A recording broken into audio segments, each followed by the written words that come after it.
को दूर करो, बहती है सरिता विद्या की, हम उसमें नहाने आए हैं। बहती है सरिता विद्या की, हम उसमें नहाने आए हैं। माँ सरस्वती तेरे चरणों में हम शीश झुकाने आए हैं।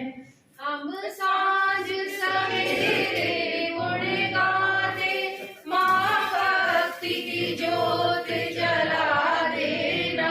हम सांझ सवेरे गुण गाते, माँ भक्ति की ज्योत जला देना। क्या भेंट करूं उपहार नहीं, हम हाथ पसारे आए हैं। क्या भेंट करूं उपहार नहीं, हम हाथ पसारे आए हैं।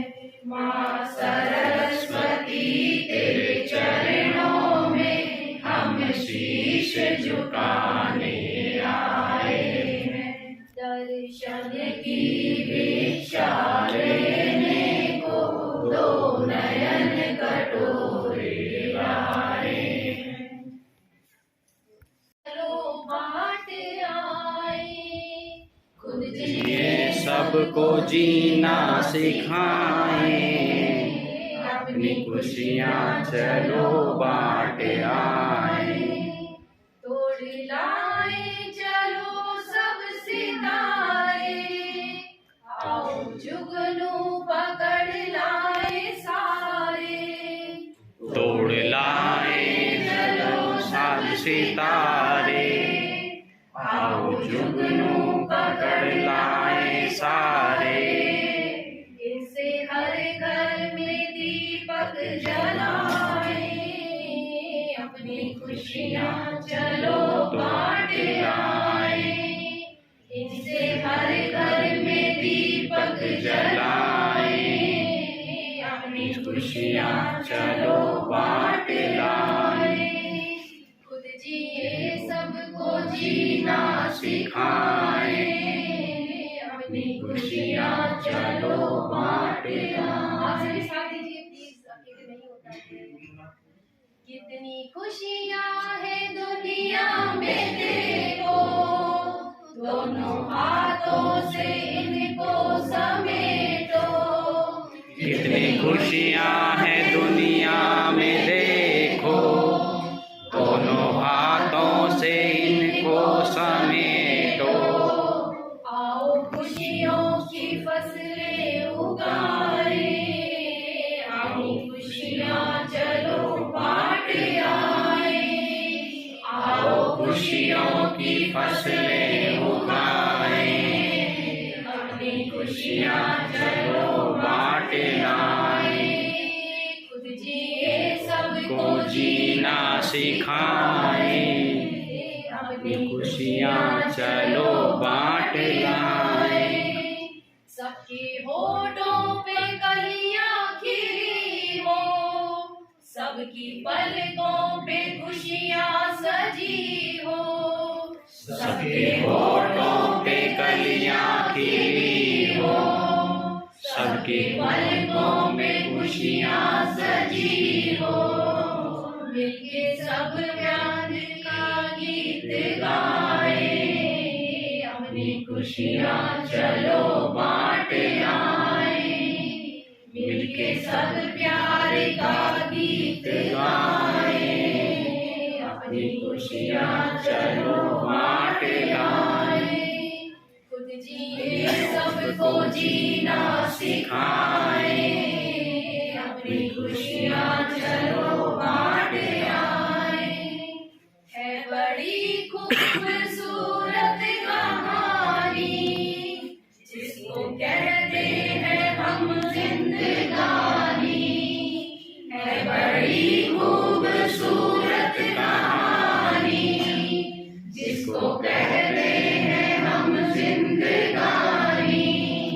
आओ खुशियों के मोती लुटाए, अपनी खुशियाँ चलो बांट लाए, आओ खुशियों के मोती लुटाए, अपनी खुशियाँ चलो बांट लाए, खुद जिए सबको जीना सिखाए, अपनी खुशियाँ चलो बांट लाए।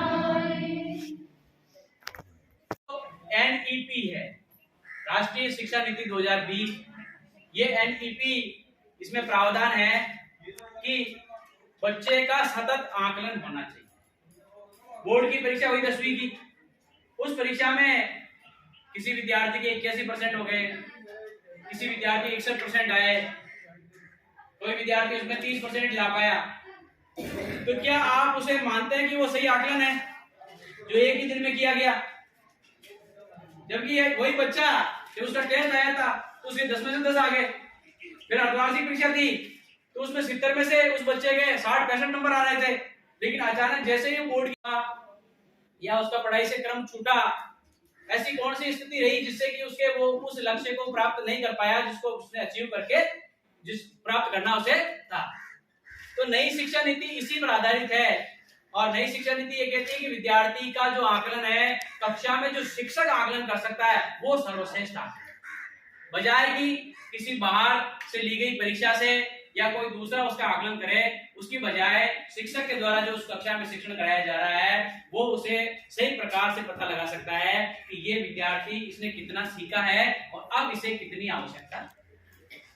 और नई शिक्षा नीति तो ये कहती है कि अब बच्चों को कक्षा 1 से 5 तक उनकी मातृभाषा में पढ़ाया जाए, जबकि हम देख रहे हैं यहाँ पर वो अभिभावक स्वतंत्र है कि भाई वो अपने बच्चे को किस स्कूल में पढ़ाए।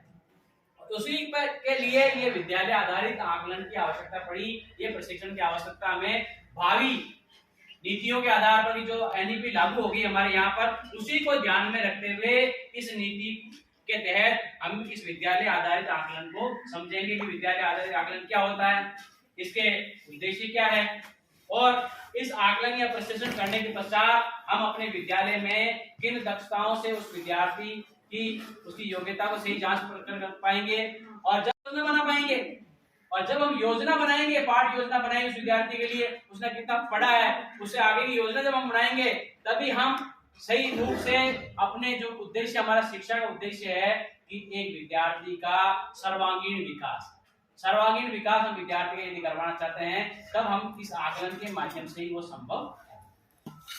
तो क्या अब आप बता सकते हैं कि कौन कौन से माध्यम से आप उनका आकलन करेंगे? सबसे पहले विद्यार्थी आता है हमारे पास में।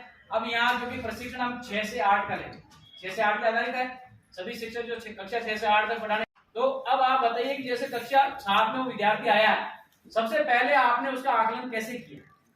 कैसे पता लगाया कि विद्यार्थी कितना जानता है, कितना नहीं जानता है? क्या किया?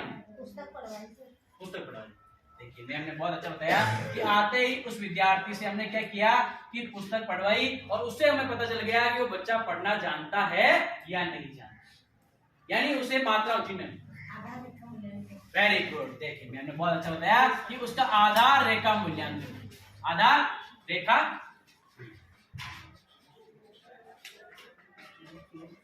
और इस मूल्यांकन के आधार पर हमने उस विद्यार्थी के जो अब तक उसने अधिगम किया है उसके आधार पर